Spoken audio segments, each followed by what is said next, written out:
नमस्कार मित्रों, online classes में आज फिर से आपका स्वागत है। आज नया प्रकरण लेकर आए हैं प्रत्यय। प्रत्यय को पढ़ेंगे। प्रत्यय कौन से शब्दों से मिलकर बना है कि इसमें प्रति उपसर्ग है और आए शब्द, तो इसमें ये संधि होती है, इसलिए इन दोनों शब्दों से मिलकर प्रत्यय प्रकरण का निर्माण हुआ है। प्रत्यय शब्द की परिभाषा क्या है, प्रत्यय शब्द का अर्थ क्या है, तो यह सब हम जानेंगे। परिभाषा देखें, प्रत्यय की परिभाषा है कि प्रतीयते विधीयते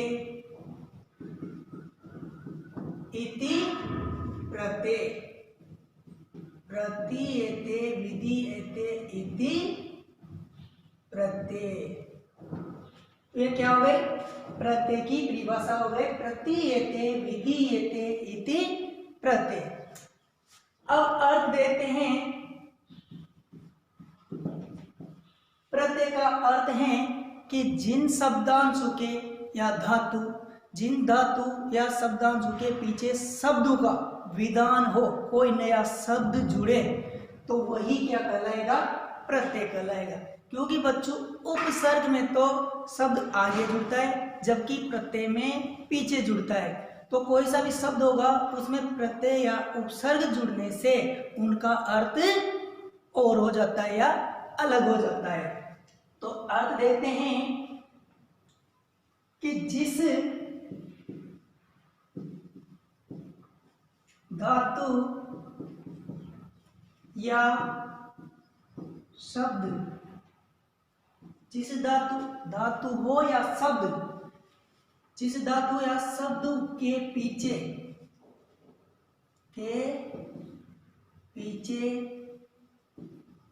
शब्दांशों का, जिस धातु या शब्दों के पीछे शब्दांशों का विधान किया जाए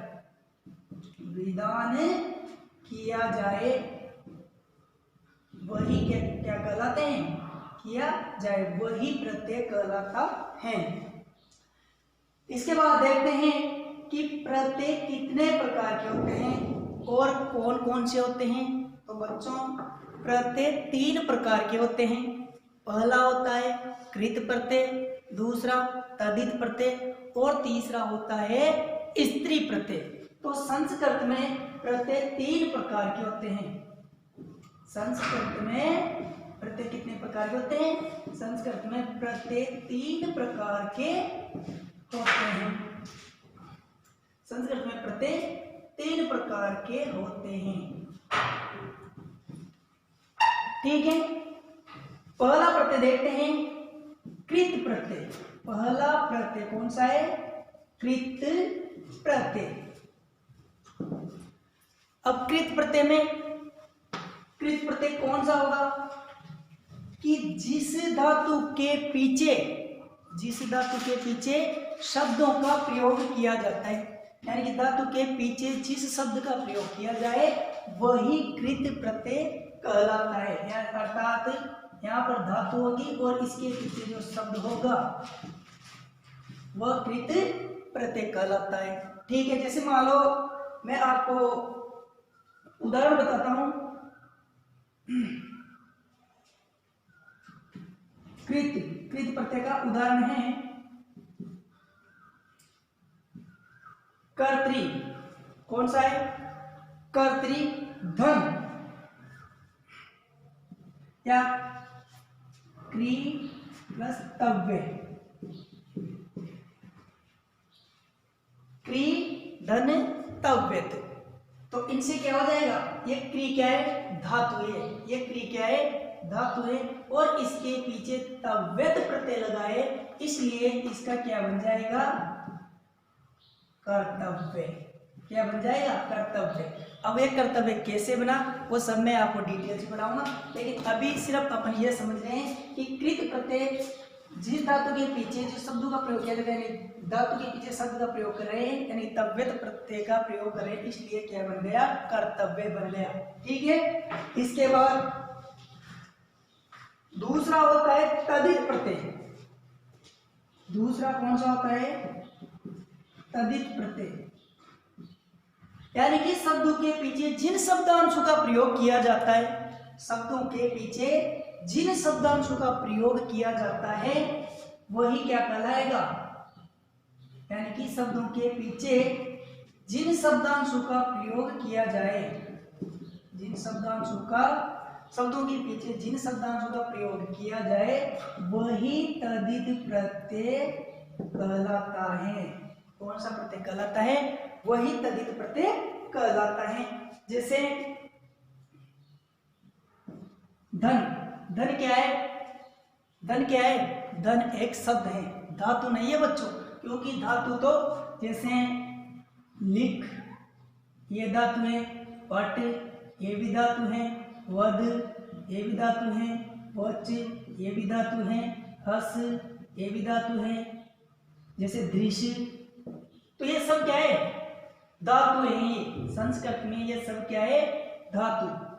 लेकिन धन धातु नहीं है, शब्द है, इसलिए इसका प्रयोग किसमें कर रहे हैं, तद्धित प्रत्यय में। और जबकि इन लिख पट वध वच हस दृश्य ये सब धातु है, तो धातु का प्रयोग किसमें करेंगे, कृत प्रत्यय में करेंगे। तो धातु का प्रयोग तो कृत प्रत्यय में, यानी धातु के पीछे जिन शब्दांशों का प्रयोग किया जाता है वह कृत प्रत्यय कहलाता है। और तद्धित प्रत्यय में शब्दों के पीछे जिन शब्दांशों का प्रयोग किया जाता है वह तद्धित प्रत्यय कहलाता है। तो धन, जैसे मान लो उदाहरण बता रहा हूं मैं आपको कि धन प्लस मतु, ये कौन सा प्रत्यय है, तद्धित प्रत्यय है। कौन सा है, तद्धित। तो इनसे क्या बन जाएगा, धन प्लस मतु, तो इसका हो जाएगा धनवान, इसका क्या बन जाएगा, धनवान। ठीक है। तीसरा प्रत्यय आता है स्त्रीलिंग प्रत्यय, यहां तक समझ में आ गया होगा। इसके बाद तीसरा प्रत्यय आता है स्त्री प्रत्यय। तीसरे नंबर का प्रत्यय है बच्चों स्त्री प्रत्यय।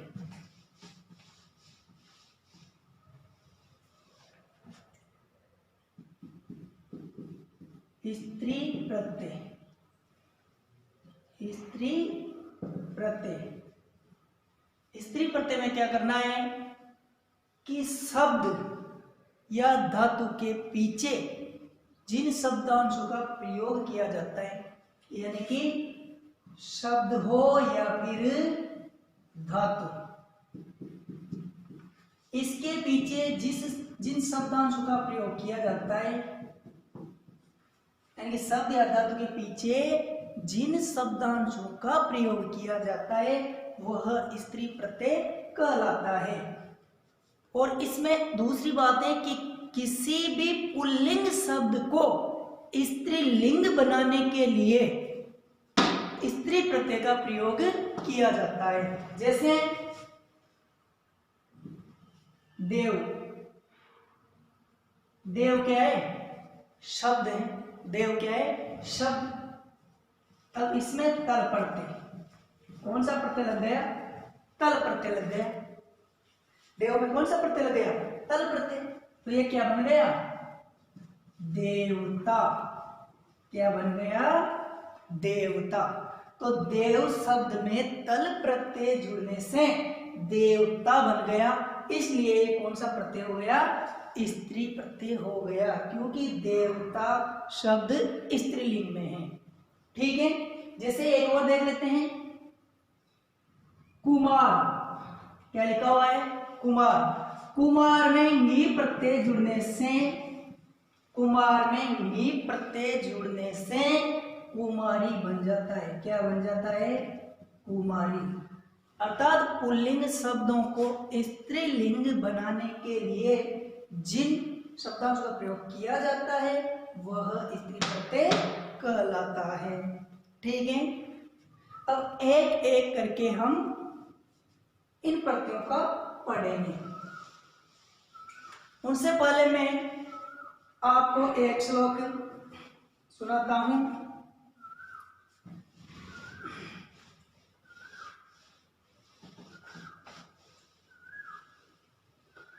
कर्मण्यवादी कारस्ते मा फलेषु कदाचन मा कर्म फल हेतुर्भूमा ते संगस्तत्व कर्मणि।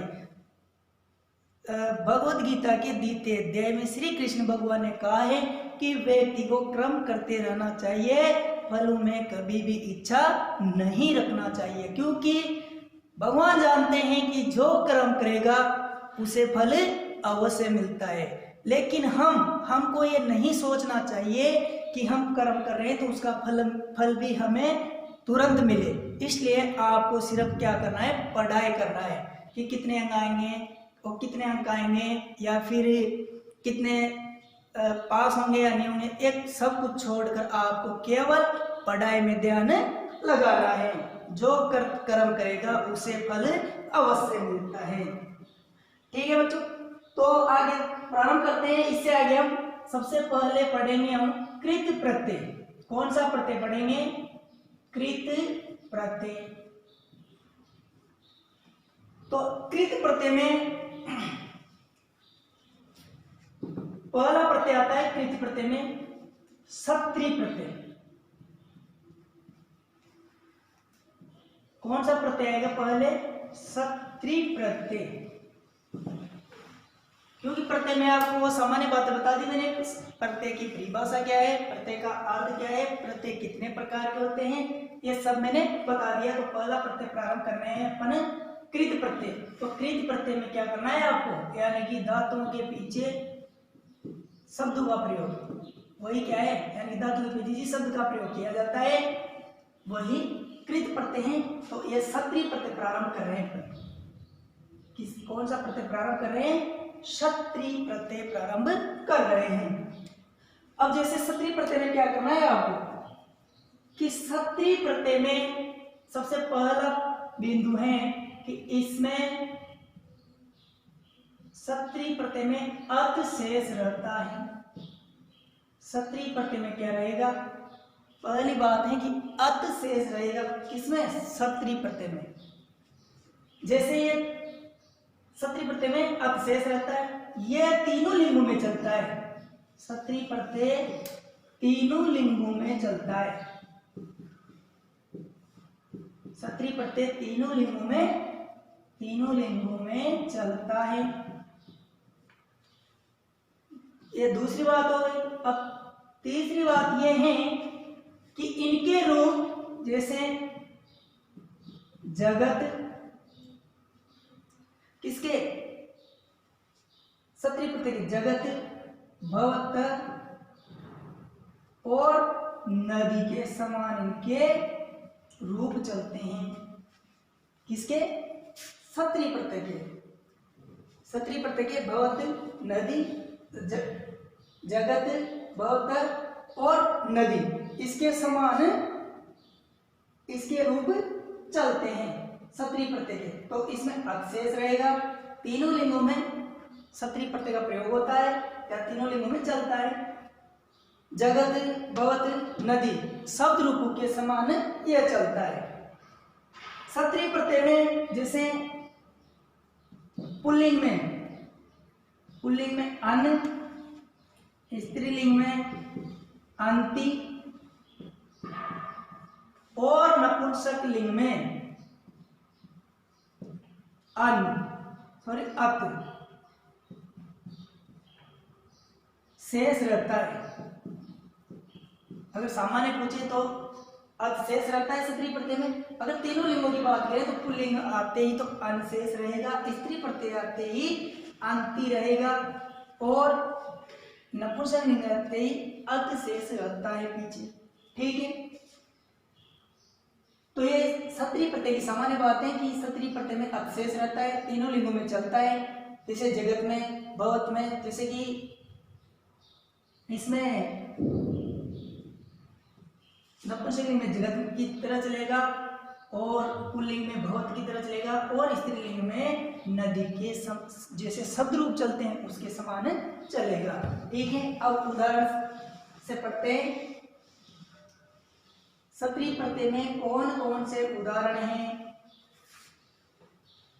और कैसे बनते हैं ये सब पढ़ेंगे। जैसे सबसे पहले आप यहाँ पर लिख लीजिए देख लो, यहाँ पर लिखेंगे सबसे पहले धातु। ये धातु कौन सी है, इसमें प्रत्यय कौन सा है, यहाँ पर लिख लेते हैं पर प्रत्यय। ठीक है, इसके बाद यहाँ लिखेंगे पुल्लिंग में कौन सा रूप बनता है, स्त्रीलिंग में कौन सा रूप बनता है, और नपुंसक लिंग में कौन सा रूप बनता है। ठीक है, यहाँ पर सबसे पहले धातु, उसके बाद प्रत्यय लगाएंगे, फिर धातु में सत्रीय प्रत्यय लगने पर पुल्लिंग में कौन सा बनेगा, स्त्रीलिंग में कौन सा बनेगा, और नपुंसक लिंग में कौन सा बनेगा। जैसे धातु में लिख लेते हैं पहले अपने पट लिख, पट लिख हस, फिर जैसे पा भू, ये धातु हैं, यानी पट लिख हस पा भू मिल खाद, इस प्रकार से ये क्या है, ये धातुएं हैं।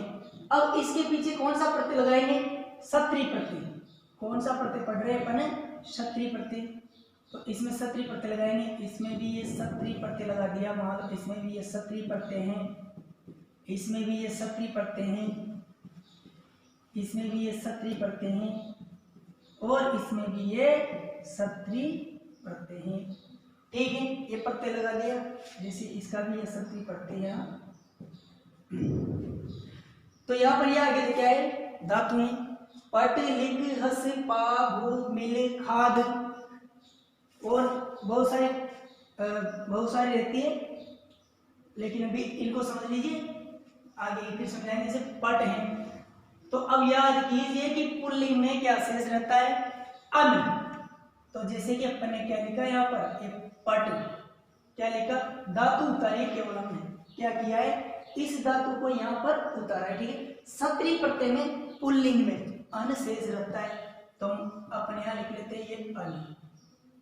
ठीक है, कुछ भी नहीं किया, पट धातु उतार लिया पर और अन लिख लिया। अब इनको दोनों को जोड़ेंगे तो ये अ तो इसमें चला जाएगा, अ तो ट में चला जाएगा, इसलिए ये पूरा हो गया, और ये न ऐसे लिख देंगे तो क्या हो जाएगा, पटन। क्या हो जाएगा, पटन, पटंती और पटत। ये हो गया कि पट से, पट में सत्रीय प्रत्यय जुड़ने पर पुल्लिंग में तो पटन हो गया, स्त्रीलिंग में पटंती हो गया, और नपुंसक लिंग में पटत हो गया। वैसे लिख है, तो लिख में क्या होगा, वैसे ये लिख, इसमें अन रहेगा तो ये लिखन, लिखंती और लिखत, लिखत, लिखन, लिखंती, लिखत। ऐसे हस धातु है, हस धातु में सत्रीय प्रत्यय जोड़ेंगे, तो जैसे हसन, हसंती और हसत, और क्या हो गई, हसत। पा है, तो यहां पर हो गया पीबन, सत्रीय प्रत्यय जुड़ने पर पीबन, पीबंती, पीबन, पीबंती और पीबत। क्या बन जाएगा, पीबत। उसके बाद भू, अब भू से कैसे चलेगा, भवती, भवत, भवंती, भवसी, भवत, भवत, तो वह भू का मतलब होता है होना। जैसे क्या हो जाएगा, भुवन, भुवन, भवंती और भवन हो गया, भवन, भवन, भवंती और भवत। ठीक है, जैसे मिल, तो मिल का मिलना, या चल का चलती चलती, या गचती गचती, तो मिल का मिलन, मिलन, मिलनती और मिलक। ऐसे खाद, खाद का कैसे बनेगा? खाद, खादन, खादंती, खादत। इस प्रकार से धातु रहेगी इधर, इधर पढ़ते हैं। ये याद होना चाहिए कि पुल्लिंग में अन शेष रहता है, स्त्रीलिंग में अंति शेष रहता है और नपुंसक लिंग में अत शेष रहता है। तो धातु उठाएंगे और अन को, अंति को, अत को मिलाएंगे तो क्या रूप हो जाएंगे? पठन, पठंती, पठन। पुल्लिंग में लिखन, स्त्रीलिंग में लिखंती और नपुंसक लिंग में लिखत। फिर हसन, हसंती, हसत। पीबन, पीबंती, पीबत। भवन, भवंती, भवत। मिलन, मिलंती, मिलन। खादन, खादंती, खादत। पच है, जैसे पच धातु, इसमें सत्री प्रत्यय लगाने से बनेगा पचन, पचन, पचंती, पचन, पचंती, पचत। पचन, पचंती, पचत। तो इस प्रकार से यह प्रत्यय सत्री प्रत्यय है। जो कृत प्रत्यय का पहला भेद पढ़ रहे हैं, यानी प्रत्यय 3 प्रकार के होते हैं, तो कृत प्रत्यय का पहला भेद है, पहला पढ़ रहे हैं सत्री प्रत्यय। उसमें से सत्री प्रत्यय पट धातु में सत्री मिलाने पर पठन, पठंती, पठत बन जाएगा। लिख में लिखन, लिखन, लिखंती बन जाएगा। इस प्रकार से ये सत्री प्रत्यय है। मैं उम्मीद करता हूं कि ये जो पहला प्रत्यय पढ़ाया है मैंने, ये आपको पसंद आया होगा। इसलिए आपको अगर पसंद आया है तो लाइक करें, और अगर कोई समस्या है तो उसे कमेंट करें, और हमारे चैनल को, यानी कि आपको अधिक से अधिक वीडियो मिल सके, इसलिए हमारे चैनल को सब्सक्राइब जरूर करें।